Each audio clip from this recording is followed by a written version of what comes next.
자, 안녕하세요 여러분, 홍 선생님입니다. 자, 이번 강의에서는 9강과 10강 조경 관리 파트에서 여러분들에게 중요한 내용들이 어떤 건지 알려드리도록 하겠습니다. 자, 먼저 첫 번째로 조경 관리의 구분에 대해서 배워보도록 할 건데요. 자, 여기서는 유지 관리, 운영 관리, 이용 관리 이 세 가지의 특징을 알아보도록 하겠습니다. 자, 세 가지가 어떤 차이가 있는지, 그 다음에 어떤 업무 기능을 수행하시는지 알아두셔야 되는데요. 각각의 특징이나 업무 기능이 나왔을 때 섞여서 나오니까 헷갈리지 않도록 잘 주의하시기 바랍니다.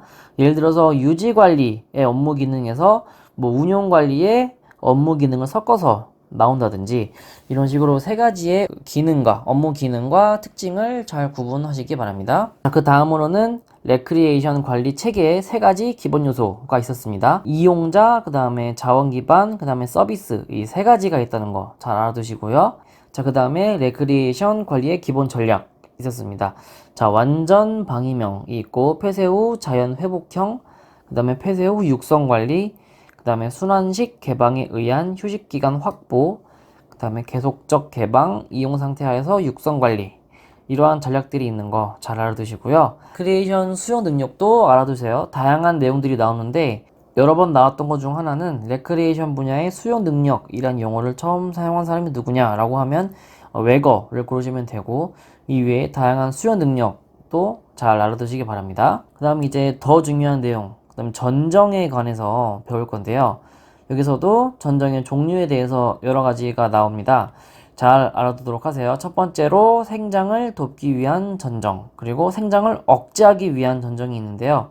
이것은 녹음수를 좁은 정원에서 필요 이상으로 자라지 않도록 줄기나 가지를 자르거나 향나무나 회양목 등의 산울타리처럼 나무를 일정한 모양으로 유지시키기 위한 전정이 생장을 억제하기 위한 전정입니다.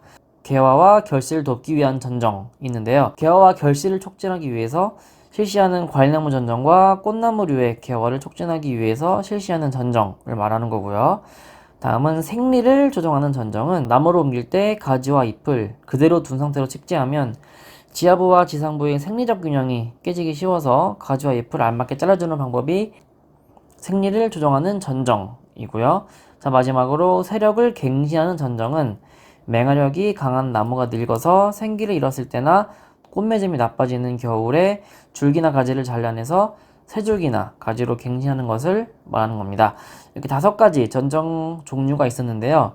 이것도 역시 섞어서 나오는 경우가 있기 때문에 잘 알아두시기 바랍니다. 자, 다음으로 또 중요한 게 전정의 수종별 시기와 그 다음에 요령입니다. 여기서는 춘계전정과 하계전정, 그리고 추계전정과 동계전정이 있어요. 그래서 이게 춘계전정도 이렇게 다양한 수정이 있고요. 그 다음에 이 수정별 요령은 어떻게 되는지, 그 다음에 하계전정 역시 수정과 요령은 어떻게 되는지, 그 다음에 추계전정도 동계전정도 수정과 요령이 어떻게 되는지 잘 알아두시기 바랍니다. 자, 이거는 예를 들어서 하계전정을 설명한 것 중에 옳지 않은 것은 이라고 했을 때 굵은 가지를 전정한다 라고 나와 있으면 이게 틀리게 되는 거죠. 이런 보기가 나와 있으면 굵은 가지를 강전정하는 것은 동계전정에 해당하는 거기 때문에 굵은 가지를 전정한다는 하계전정이라는 보기가 나오면 틀리게 되는 거죠. 그래서 이런 식으로 각 춘계전정, 하계전정, 추계전정, 동계전정의 수정과 요령을 잘 알아두시고요. 다음은 순지르기가 중요합니다.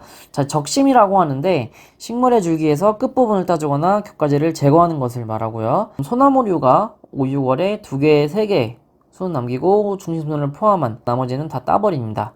자, 남긴 순이 자라는 힘이 지나치다고 생각되면 3분의 1이나 2분의 1 정도만 남겨두고 끝부분을 손으로 따버립니다. 그리고 이제 12방법이 또 10개가 있어요. 근데 가장 많이 나온 게 옆면 12법입니다.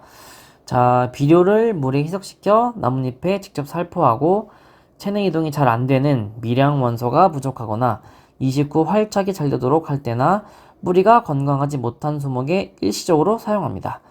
쾌청한 날 아침, 저녁에 살포하고 물 100ml당 60에서 120ml를 사용합니다. 자, 지금 보시는 거는 옆면 12법에 관해서 기출문제가 어떻게 나왔는지 정리해 놓은 건데요. 한번 쭉 읽어보시고 다음은 조경수목의 보호에서는 관수나 월동관리 등으로 보호를 해야 되는데 이런 부분들도 잘 알아두시기 바랍니다.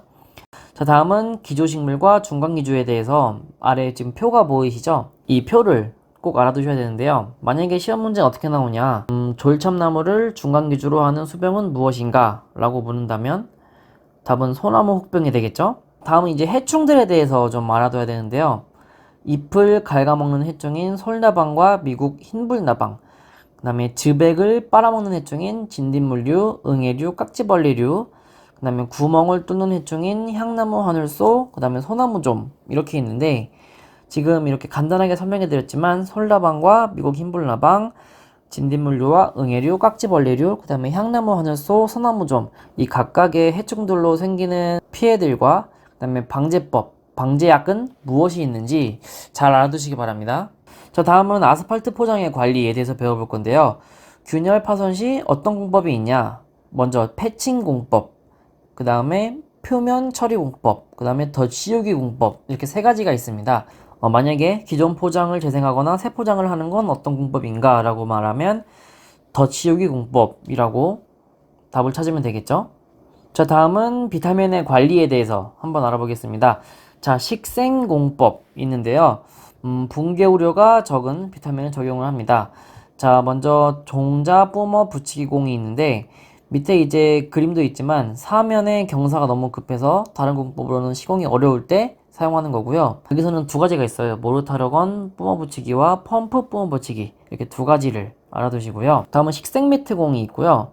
여기서는 특정 식물을 매트 형태로 재배해서 대상 비타민에 부착 시공하는 것입니다. 그 외에도 뭐 식생 구멍공, 식생 자루공, 식생 판공, 평대 붙임공, 식생 띠공, 줄대 심기공 이렇게 각각의 식생 공법에 대해서 잘 알아두시고요. 다음은 구조물에 의한 공법이 있는데요. 앞서 말씀드린 공법은 식생 공법, 붕괴 우려가 적은 비타민에 적용하는 방법이었고, 자, 다음은 구조물에 의한 공법이 있습니다. 여기서는 첫 번째로는 모르타르 및 콘크리트 뿜어 붙이기 공. 이거는 비타민의 용수가 없고 붕괴 우려가 없는 지역, 낙석이 예상되는 지역 등 식생이 부적당한 지역에 시공하는 것이고요. 그리고 다음은 콘크리트판 설치공, 그 다음에 콘크리트 격자형 블록, 그 다음에 돌망태공, 낙석 방지망공, 낙석 방지 채공, 그 다음에 편책공법 이렇게 있으니까요. 다양한 구조물에 의한 공법도 잘 구분하실 수 있어야 합니다. 자, 마지막으로 이제 옹벽에 대해서 알아볼 겁니다. 자, 옹벽에는 다양한 종류가 있어요. 먼저 첫 번째로 캔틸레버식 옹벽이 있는데요. 벽체에 널말뚝이나 부벽이 연결되어 있지 않고 접한 및 벽체만으로 토합을 받도록 설계된 철근 콘크리트 옹벽입니다. 여기서는 역T형과 L형 옹벽이 나눠져 있으니까요. 이것도 잘 구분할 수 있어야 되고요. 다음은 중력식 옹벽입니다. 옹벽 자체의 자중에 의해서 토합에 저항하는 것으로 돌쌓기나 묵은 콘크리트를 사용합니다. 그 외에도 부벽식 옹벽, 석축 옹벽, 지지벽 옹벽, 부축벽 옹벽 이렇게 총 6가지의 옹벽의 종류가 있으니까요. 이런 것들도 잘 구분하실 수 있어야 됩니다. 자, 마지막으로 이 옹벽은 어떻게 관리하는지에 대해서 또 알아두셔야 되는데요. 먼저 첫 번째로 PC 앵커 공법. 이건 기존 집안의 암질이 좋을 때 PC 앵커로 넘어짐을 방지하는 거고요. 두 번째로 말뚝에 의한 압성 토공법. 옹벽이 활동을 일으킬 때 옹벽 전면의 수평으로 안반을 따라서 압성토하는 그런 공법이고, 세 번째는 그라우팅 공법. 옹벽 배수 구멍을 뚫어 옹벽 뒷면의 지하수를 배수 구멍에 유도시킴으로써 토합을 경감시키는 공법이고요. 그 다음에 부벽식 콘크리트 옹벽 공법도 있습니다. 이렇게 4가지 옹벽의 관리 방법이 있으니까 이것도 잘 구분하실 수 있어야 합니다. 자, 이렇게 오늘 9강과 10강 조경 관리에 대해서 핵심 특강을 해봤고요. 이렇게 총 10강에 거쳐서 핵심 특강을 해보았는데요. 더 설명해드리고 싶었던 내용들도 있고 빼기가 아쉬운 내용들도 있었지만 그래도 그 중에서 가장 중요한 내용들만 골랐으니까요. 이번 1강에서 10강에 나온 내용들은 반드시 꼭 알아가셔서 조경산업기사 시험 보시는데 도움이 되었으면 좋겠습니다. 자, 지금까지 저의 핵심 특강 강의를 들어주시느라 정말 고생 많으셨고요.